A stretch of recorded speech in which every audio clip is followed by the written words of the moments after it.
Rosa. Bismillahirrahmanirrahim. Respected scholars, brothers, Assalamu alaikum. Wa alaikum salam. Sheikh, these arrows are being thrown to Dar-es-Salaam. It hasn't started today, or it hasn't started for the last 3 years.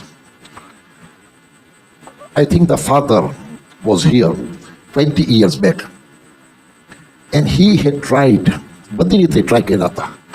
A fellow was there, and he failed. હું સાક્ષી છું. અમે રાખ્યા debate, એને બોલાવ્યા હતા. 20 વર્ષ પહેલાંની વાત કરું છું. અને હું તમને નામે આપું છું કે સામે કોણ હતો. ઈરાની કલ્ચર સેન્ટરમાં શેખ અસદી કરીને હતા, જે પહેલાં ઝામ્બિયામાં હતા, પછી અહીંયા હતા, પછી અહીંયાથી ટુનિશિયા ગયા. એને અમે સાથે બોલાવ્યા હતા, અને એને બધા જવાબ દેવા તૈયાર હતા. વોટેવર તો વસૂલના હતા, અને જે એના બધા આર્ગ્યુમેન્ટ્સ હતા, we were ready. We had already planned, and we invited him 8:30 in the evening. We set up 11 o'clock, and he never came. 11 વાગ્યા સુધી રાતના. So I think pointing to Dar-es-Salaam, a young boy is trying because the father could not do. Because what is the other reason? Like when he was principal of the Al-Muntazir Islamic Seminary in Dar-es-Salaam, I recall this myself, he would always show up because the driver would come to collect him, and he would always be there before the driver used to arrive at a fixed time. He would always be there at his spot 15 to 20 minutes before the driver would arrive. And so to claim that they organized a debate at 8 and he didn't show up until 11 and he basically never showed up, this simply on grounds of diraya and plausibility is something that I was able to dismiss even before I took this claim to my respected father. Obviously, after I took it to him, he confirmed to me that no such event or debate or incident was ever organized. He has absolutely no recollection of any such thing. They want to discredit Islaah by saying, well, your father did not show up for a debate that they're claiming was organized or that he was invited to 20 years ago, whereas they themselves have been issued an invitation for debate and dialogue only 1 year ago. And unlike them, we have hard proof and robust evidence that this invitation was issued. They all seem to be obsessed with this idea of damage control. Like, how can we control and contain Islaah? It's like, we don't want to engage with them. We want to limit them. So how can we do that? And this is why World Federation always keeps on saying, well, we can have engagement, we can have debates, come speak to our scholars, but behind closed doors. Why behind closed doors? Why are they afraid to have these discussions and to have this engagement out in the open, online, and let it be broadcast to the whole world so that everyone who has doubts about this topic, everyone who wants to learn more about this topic, wants to find out what kind of opinions, what kind of research, what kind of arguments and evidence.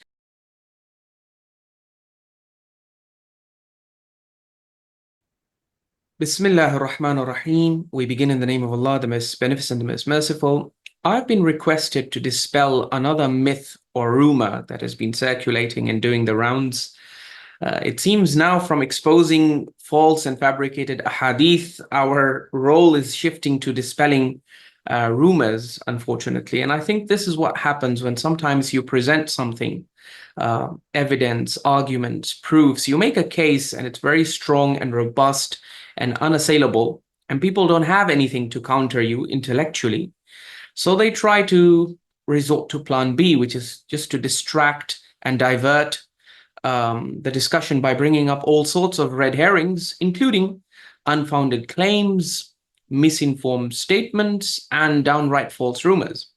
The latest that has been circulating and that was brought to my attention is a claim that was made, unfortunately, by high-level leadership in Dar-es-Salaam. I think Pramukh Saab also reiterated it, and it's been circulating among some other people as well. It's to do with an alleged claim or an alleged incident or debate, as they called it, that it is being claimed was organized between my respected father and some sheikh from the Iranian Culture Center, whom they have referred to as either Sheikh Asad or Sheikh Asadi something. That's what I heard. And they say that this debate was organized on the topic of tawassul and istighatha. My respected father allegedly agreed to it. The time was set at 8 o'clock or something, 8 o'clock, 8:30, something like that. And after that, they waited for him until 11 o'clock. and he never showed up for it. So, when you study hadith and akhbar, narrations and reports, there are two angles to authentication of reports that you have to deal with. You've got rijal, ilmu rijal, the transmitters, and then you've got ilmu diraya, which is also a very useful and critical science. So sometimes even when rijal fails you, like let's say all the narratives are trustworthy and authentic, diraya can help you. Diraya basically looks into many factors, most notably plausibility of the report. So basically, every human being has a certain kind of character and personality that they're known for. And if you have good understanding and deep familiarity with the personality of a person, you can very easily authenticate and discredit reports about him just based on what you know about his personality. There are some things that are simply not in character. Yani they're not typical of a person. Some things are typical. So when it comes to my respected father, one of the outstanding and conspicuous qualities of his noble personality is his punctuality. Yani he is punctual, as they would say in English, punctual to a fault. He has especially tried to drill this idea among his students and his children. The fact that we have, whether we've taken it from him or not in enough proportions, is not a reflection on the actual attempts that he has made to drill this in everyone that's associated with him. He values time a lot, and one of the most abominable and reprehensible things in his sight is to keep people waiting. Like when he was principal of the Al-Muntazir Islamic Seminary in Dar-es-Salaam, I recall this myself, he would always show up because the driver would come to collect him, and he would always be there before the driver used to arrive at a fixed time. He would always be there at his spot 15 to 20 minutes before the driver would arrive. Unlike most of us who would just show up 5 minutes or 2-3 minutes before, or in many cases, sometimes the driver has to come and honk and basically wait while you get dressed and you come down. My father was never like that. He was always very, very punctual. And so to claim that they organized a debate at 8 and he didn't show up until 11 and he basically never showed up, this simply on grounds of diraya and plausibility is something that I was able to dismiss even before I took this claim to my respected father. Obviously, after I took it to him, he confirmed to me that no such event or debate or incident was ever organized. He has absolutely no recollection of any such thing. And so the only plausible explanation that we have for this is some kind of false memory. Psychologically, when people feel triggered or threatened, it has been known to generate false memories, I guess. Because my father would have no issue admitting if such a thing had happened, but the reality is he flatly and categorically denied that such an event or incident ever occurred. He has no recollection of it whatsoever, despite the fact that he has vivid recollections of so much of the memories from his time over there. So it's not like he did not have engagements and sometimes even confrontations with scholars. We were just recalling, as we were discussing this with him, the incident when President Julius Nyerere died, the founding father of Tanzania and a very critical figure in the Tanzanian independence struggle. So when President Nyerere died, obviously the country was in a state of mourning. And so religious leaders from different communities were being invited to come and offer prayers for him or to lead prayers for him. And so the Khoja Shia Isna Ashari community also felt the need that they should have representation at an event like this. And so they approached my father with requests to lead the prayers from their side. Yeah, I need to do some du'as and some prayers for the soul of the deceased. My father refused this invitation and this offer, and he said to them that this is something we cannot do shar'an. because the late president was a Trinitarian Christian, and Allah subhanahu wa ta'ala has declared takfir of Trinitarian Christians. In Surah Al-Ma'idah, Surah 5, verse 73, he says, لَقَدْ كَفَرَ الَّذِينَ قَالُوا إِنَّ اللَّهَ ثَالِثُ ثَلَاثَةٍ. They are kafir, and they have disbelieved those who say that Allah subhanahu wa ta'ala is one of a trinity. And in the verse before that, he also does takfir of those who believe in divinity of Jesus Christ. And so my father pointed to the fact that given this fact about the deceased president, it would not be shar'an okay to make any kind of prayers or du'as in the religious sense for this person.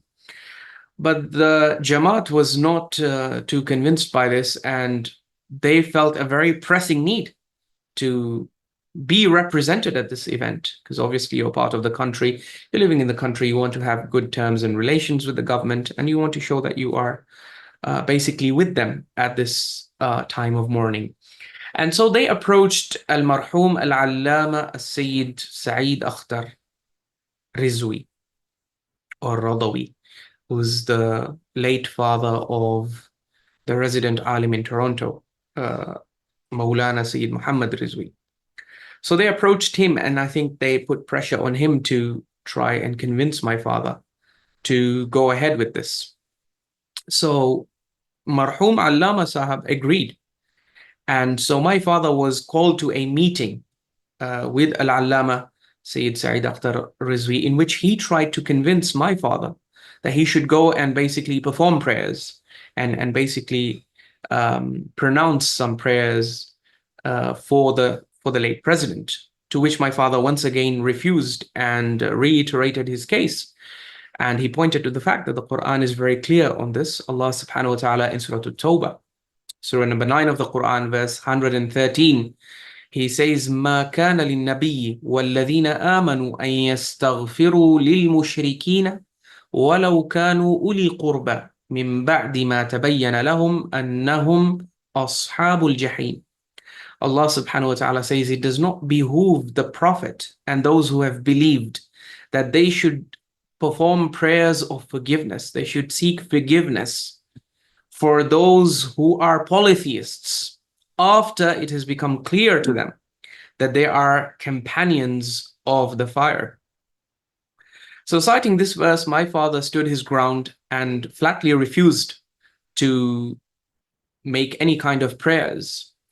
Instead, he said, what we can do is that we can represent the community over there. We'll give speeches. We can have speeches from our community members. And he said, I can also give one such speech in which we appreciate and acknowledge the contributions of the deceased president towards the freedom struggle of the nation, the independence of the country, and after that, steering the country in the period following the independence. So he said we can give speeches, but as far as prayers are concerned, he didn't agree to that. At which point, when Al-Allama Al-Marhum tried to argue with him further, my father basically just stood up and declared his decision and his unwillingness to perform any such kind of prayers, and he left the meeting upset. And so the Jamaat officials were later on saying, oh, Maulana Kamoonpuri naraz thay gaya che. And well, khair, the matter was resolved. They went to him, to my respected father, and they apologized for that. And my father said, no need for apologies. It's nothing personal. It's just a matter of principle. And I just do not see how we can accommodate this within the framework of the Sharia. I will give the speech, but I will not make any prayers for mercy and forgiveness. So yeah, this is one of the confrontations. And you know, Julius Nyerere died way back. So my father has a good recollection of the confrontation that he had at that time. And he remembers a lot of other details. But when we asked him about this, Sayyidina Al-Walid Al-Majid, they're claiming that you were invited to such a debate. He flatly denied, and he said, I have absolutely no recollection of any such thing. So basically, I hope that lays this rumor to rest. And I think Al-Islaah have given my father the platform. If he feels the need, he will also issue a bayan of his own in this regard if there is need for this, although I feel what we have presented here is no different from what he himself said to us. This is a tendency that we have noted in the community in Dar-es-Salaam. This phenomenon of false rumors is something that we have been witness to ourselves. This is one curious and peculiar feature. So if I can go to a recent episode, this is after Islaah was launched, multiple reports came to me of some reports which, when we investigated, were traced back to a famous Noha reciter in Dar-es-Salaam, whom we don't need to name, but he was behind this rumor, or at least he was the last person to whom it was traced. The rumor that somehow Ayatollah al-Uzma, Sayyid Ali al-Husseini al-Sistani, had reached out to Al-Islaah or to myself, and that he had invited us for some kind of debate or some kind of dialogue or engagement, and that we shied away from that. And this was actually being presented as fact on the ground, that this happened. And when I was asked about it, because people wrote to me and said, is this true? And I said, absolutely not. I mean, there is no head or tail. You know, sometimes you have some smoke, or you have some fire and you have smoke, or you have smoke and there is some little fire. These are the kinds of rumors that have absolutely no head or tail. This is the funny thing. And they circulate as if they are accurate information.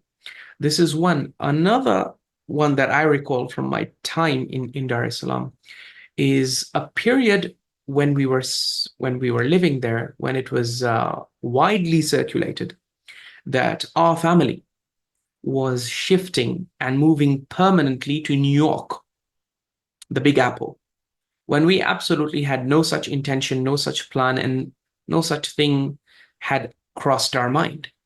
But yet every next person that we meet in the community is telling us, oh, so you're going to New York, mashallah, you're shifting there. And we're like, no, where did you hear that from? Like, oh, we thought this was true. Well, it wasn't. So yeah, sometimes you have these kinds of false memories, false rumors. Sometimes there is no head or tail, and people just invent things. So yeah, from our side, I can confirm that there is no such credible information on our part of any kind of debate or dialogue that my father was invited to on the topic of tawassul and istighatha with any sheikh from the Iranian Cultural Center. In fact, the name that they mentioned did not even ring any bell, as in we don't know anyone of that name, and we don't recall knowing anyone of that name. That being said, if we can move away from alleged debates or alleged debate invites for which we have no recollection and they have no concrete hard evidence and proof, why don't we now come to those debate invites and those debate invitations for which we have hard proof and robust evidence, which is stored and archived on the Al-Islaah channel, on the internet, which everybody can access. Inshallah, I will ask the Al-Islaah admins to share the links to these debate invites. So this is the first of them. As you can see, this is on the Al-Islaah channel. It's Offer of Dialogue to World Federation and AFTAB eSHIA. It's a 24-minute video in which, as you can see, we have issued an invitation for respectful and civilized dialogue with Al-Islaah, and that's supposed to happen between Al-Islaah and traditional scholars. We even suggested names of scholars who are known for their respectable position within the community. They're known for their akhlaq, they're known for their knowledge, they're well respected within the community, and they have strong roots. We mentioned Sheikh Nuru Muhammad, who was just there in Dar-es-Salaam. We mentioned Sheikh Dr. Winay Ketia, who is a university academic. He's a PhD and university academic, just like myself. We had suggested Sheikh Ja'far Ladak, Sheikh Muhammad al-Hilli. We can even suggest shuyukh like Sheikh Azhar Nasser. These are all mainstream speakers on the mimbar. We can have a respectful debate or dialogue on the issue of tawassul, istighatha, and basically these teachings of Ahlul Bayt alayhimus salam that we promote in this regard. But this invite was issued when? Not 20 years ago. It was just issued on February 18, 2023. So it's just 1 year old. Okay, 1 year and a few months old.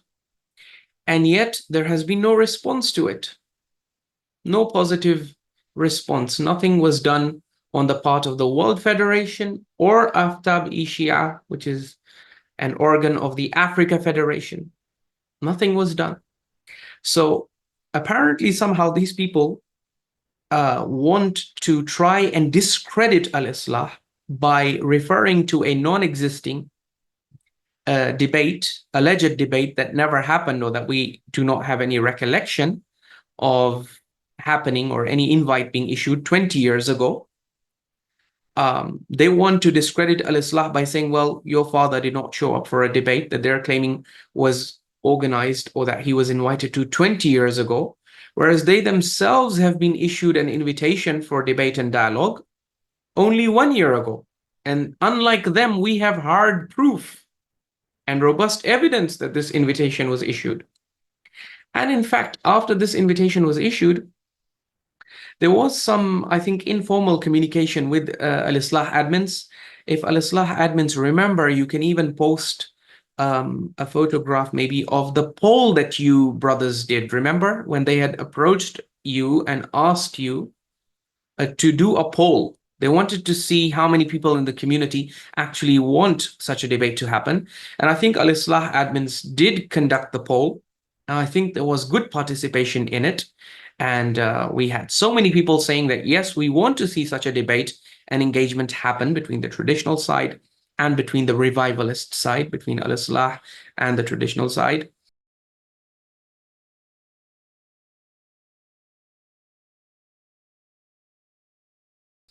And despite all of that happening, there was no movement, there was no progress, and no one was sent to our platform to engage with us. And I think at that time, the analysis that was made was, it's very clear that these community leaders, unfortunately, are approaching Al-Islah as a problem, unfortunately. They're treating it as if it's some kind of infection that needs to be quarantined, that needs to be contained. And so they're, in their dealings with Al-Islah, they all seem to be obsessed with this idea of damage control. Like, how can we control and contain Al-Islah? It's like, we don't want to engage with them. We want to limit them. So how can we do that? And this is why World Federation always keeps on saying, well, we can have engagement, we can have debates, come speak to our scholars, but behind closed doors. Why behind closed doors? Why are they afraid to have these discussions and to have this engagement out in the open, online, and let it be broadcast to the whole world, so that everyone who has doubts about this topic, everyone who wants to learn more about this topic, wants to find out what kind of opinions, what kind of research, what kind of arguments and evidence exists on both sides of this debate divide. Someone wants to learn about this. Why have this debate behind closed doors? They keep on saying, no, we can engage with Al-Islah. They were establishing this whole research center so that we can have discussions behind closed doors. No, knowledge is not something that's to be locked behind closed doors, especially knowledge that pertains to salvation in the hereafter. Why do you want to lock it behind closed doors? So that if your scholars are unable to come up with any valid evidence, except for dreams or fabricated narrations, only the people behind the closed doors should know about it. The world should not find out that the people who claim tawassul, false understanding of tawassul, by the way, correct understanding of tawassul, we defend it. The understanding that Imam Ali alayhi salam gave us in Nahjul Balagha, khutbah number 109 or 110 in some versions, which is seeking nearness to Allah subhanahu wa ta'ala through things that He has actually ordained and promoted in the Quran. Not fake or false concepts, such as the claim that says that if you pray to entities other than Allah, you ask hajat from entities other than Allah, then this is, wal-iyadhu billah, some kind of tawassul. This is not tawassul, this is taba'ud, as we said. This will take you away from Allah subhanahu wa ta'ala and take you away from the way of the Ahlul Bayt alayhimus salam, which we find in their most authentic, reliable, and authoritative teachings. So yeah, this obsession to have debates behind closed doors, my dear brothers and sisters, this is not the era of closed doors. We're not some kind of, this is no longer the Roman Catholic Church or the Vatican we're dealing with. This is not medieval Europe. This is the 21st century. People are thirsty for knowledge and information. They want to see clash of ideas, and they want to see this engagement happen. And that's why we have welcomed it.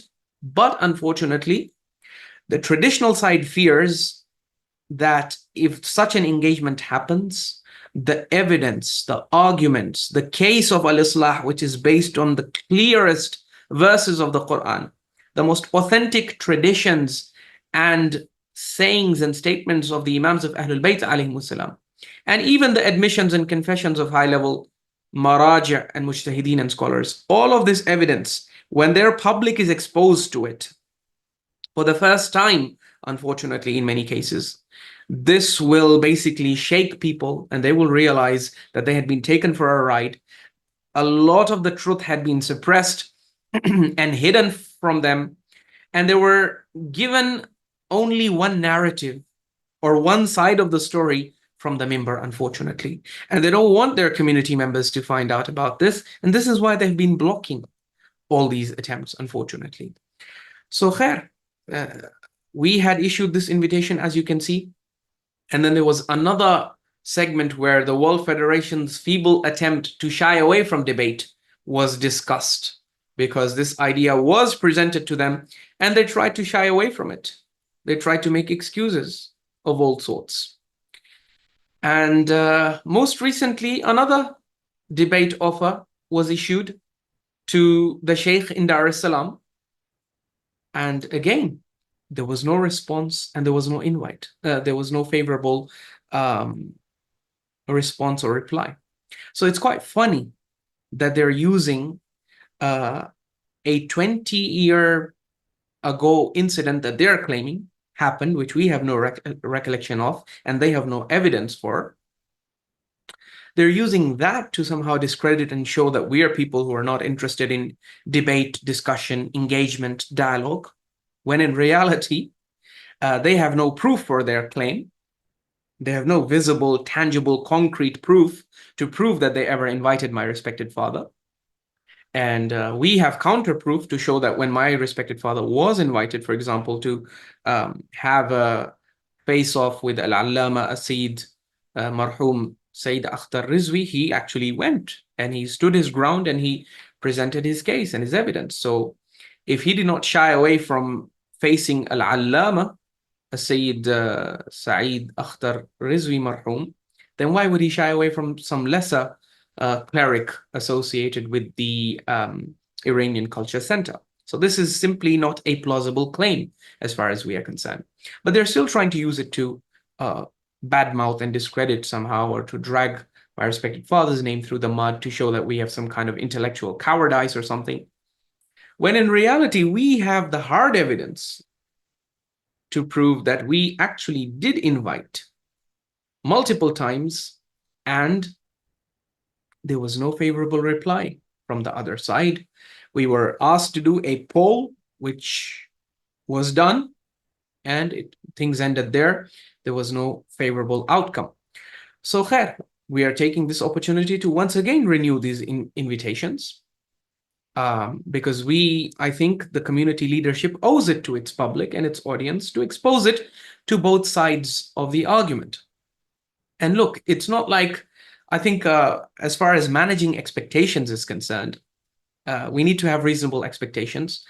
I do not presume, or I do not anticipate that any side is going to change their views after a debate like this, as far as the interlocutors and the actual speakers in the debate are concerned. Because you see, as far as the question of Tawheed and the impermissibility of istighatha is concerned, for me, the falsifiability test is pretty high. Yani, for me to accept that it is permissible for us and approved by Allah subhanahu wa ta'ala that we should ask our hajat and we should make supplications and du'as across the curtain of ghaib to prophets, messengers, saintly personalities, and pious slaves of God or angels, to convince me of this, for me to be convinced by this, I have seen so much evidence against this in the Quran, in the Sunnah, in the authentic teachings of the Ahlul Bayt alayhimus salam, and in the admissions and confessions of the highest level scholars. I have seen so much evidence against this that in order to convince me of this,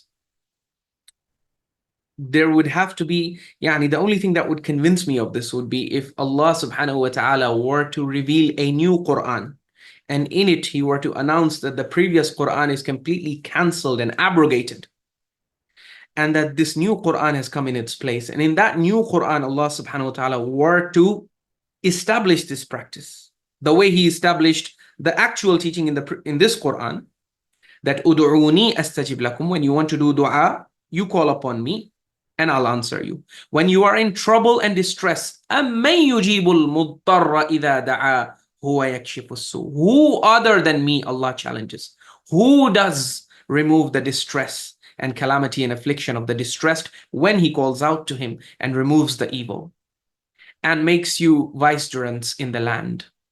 أَإِلَهٌ مَّعَ اللَّهِ. Is there any God together with Allah? The verse is assuming that if there is any personality, any entity that can do this across the curtain of ghaib, then it must be God. It has to be a God like Allah then. Because less than God, there is no chance of any entity other than Allah subhanahu wa ta'ala relieving our distress and responding to our distress calls from across the curtain of ghaib. No entity can do this. Similarly, so many other verses of the Quran. So we absolutely, unless Allah subhanahu wa ta'ala cancels this Quran, invalidates it, abrogates it, and replaces it with a Quran that contains the opposite of what this Quran taught, then yes, we would surrender and submit to Allah subhanahu wa ta'ala. But short of that, there is no proof in this world that can convince any sincere or serious Muslim who has studied the Quran and taken its message seriously and tried to absorb it.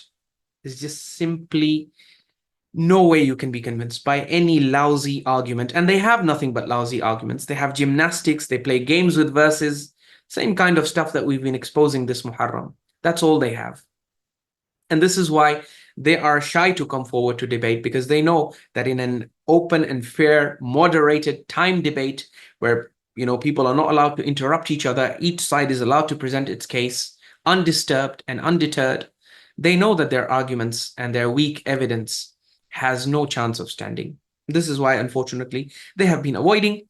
And this is why Al-Islah admins are trying to explore other avenues and other opportunities, because they're very keen to allow this kind of dialogue to happen. They really want the message to reach out to the community members. And some of our Al-Islah community members very regretfully and sadly tell us that, there are so many people who are scared to watch Al-Islah. They're not even watching, they're blocking the channel and the videos, because when they're confronted and asked, why don't you watch? They're just giving you food for thought, evidence, arguments.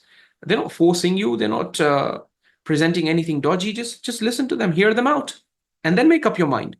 And so many lay people respond to this by saying, well, we are scared because this Maulana and his father, it's not like they won't have any arguments. They might have strong arguments. What if they sway us? Like, what if they sway? Well, if they sway you with truth, then what's wrong in being swayed? What's wrong in being persuaded and convinced by the truth? So no, I don't know. I would only feel comfortable listening to them if my scholars were also there, if my side was also represented, so that I could listen to both sides, and so that if they make any claim that is untenable, it should be immediately countered and contradicted by the other side. So they only feel comfortable, they would only listen to Al-Islah in a situation where there are two sides, and there is the other side to immediately and instantaneously contradict or second guess or critique or challenge any claims that Al-Islah makes, or that are not authentic, or that are not credible or reliable or acceptable. So because of this, Al-Islah admins say, okay, fine, we're ready to organize and arrange such a debate through the platform that Allah subhanahu wa ta'ala has blessed us with. Bring the scholars and let the community listen to both sides.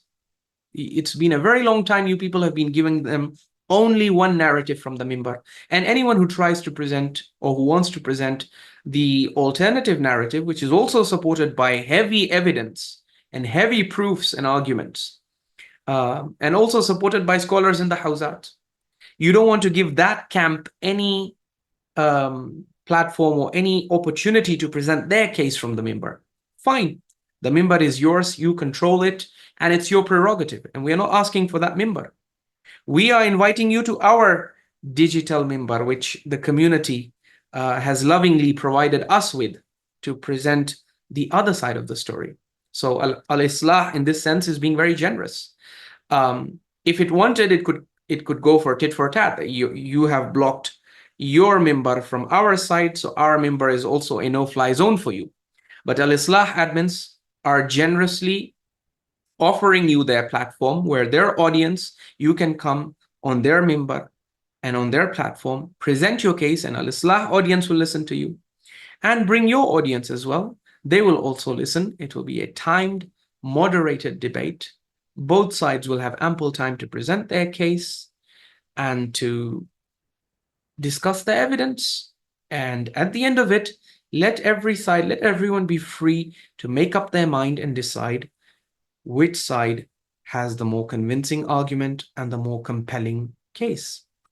وآخر دعوانا أن الحمد لله رب العالمين والسلام عليكم جميعا ورحمة الله وبركاته.